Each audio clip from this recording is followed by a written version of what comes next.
We may recall, to pick up at random from one of his songs, Gitanjali in English, poem number 6, Rabindranath cries out to his Supreme, imagining himself as a little flower, pluck this little flower, his translation, mind you, pluck this little flower and take it, delay not.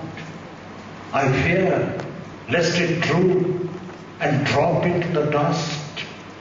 It may not find a place in thy garland, but honor it with a touch of pain from thy hand and pluck it. I fear lest the day end before I am aware, and the time of offerings go by. And place it next to Hafiz in Garden Bell's translation. Where are the tidings of union, that I may arise forth from the dust? I will rise up to welcome thee. My soul, like a homing bird, yearning for paradise, shall arise and soar from the snares of the world set free.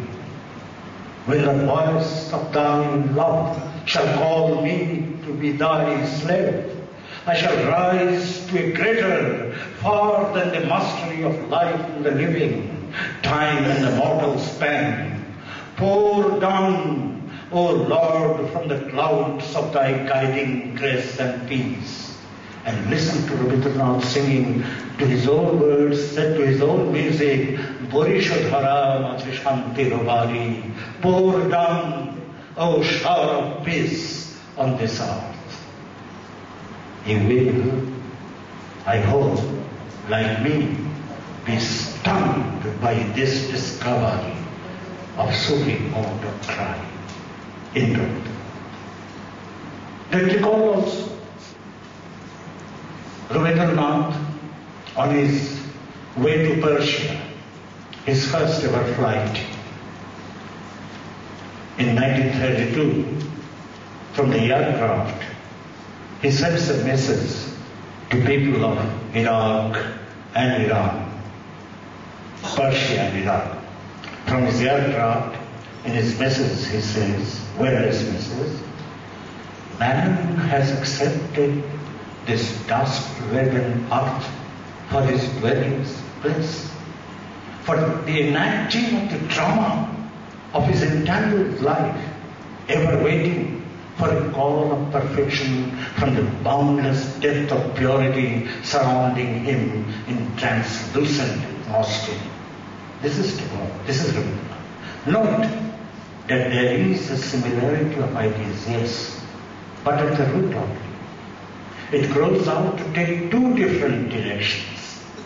Whereas the Sufis would aspire to rise above the dusty world, cry for a rise to a greater far, Rabindranath looks at the world as a stage for enacting the drama of life and soul's liberation. That's the difference.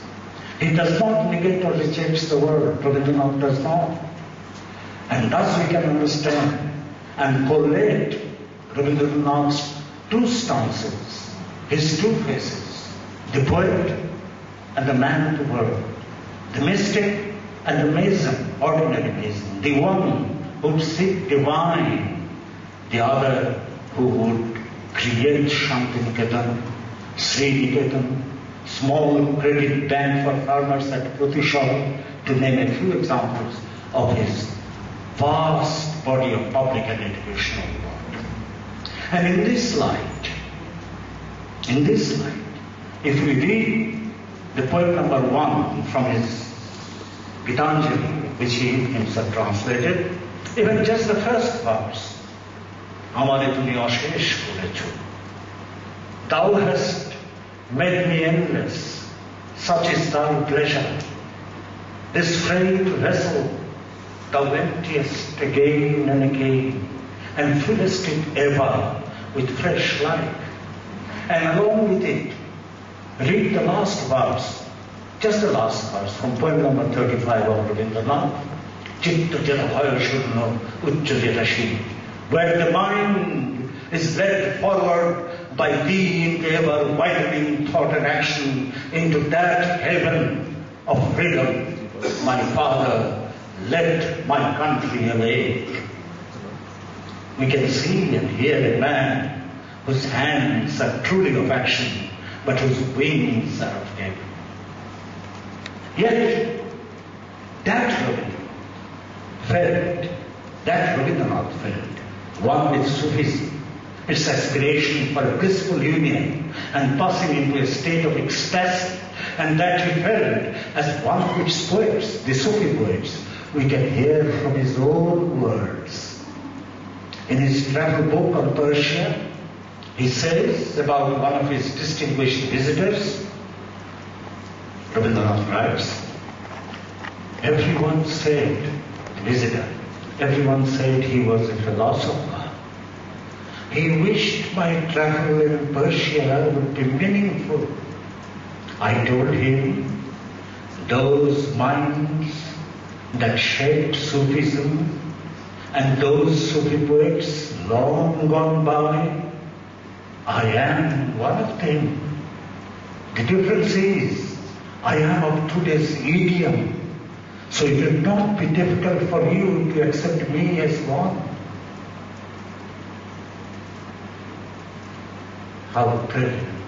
And Rabindranath visits the mausoleum of Syed and Hafiz in Persia in 1932.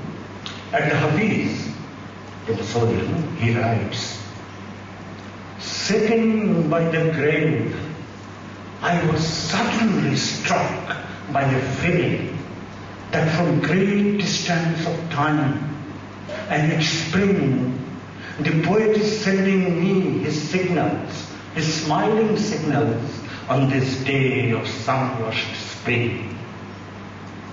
Rabindranath writes on breathlessly, he was, Hafiz, he was as though my companion friend in a tavern. Tavern is a very, popular image of the Sufi poets.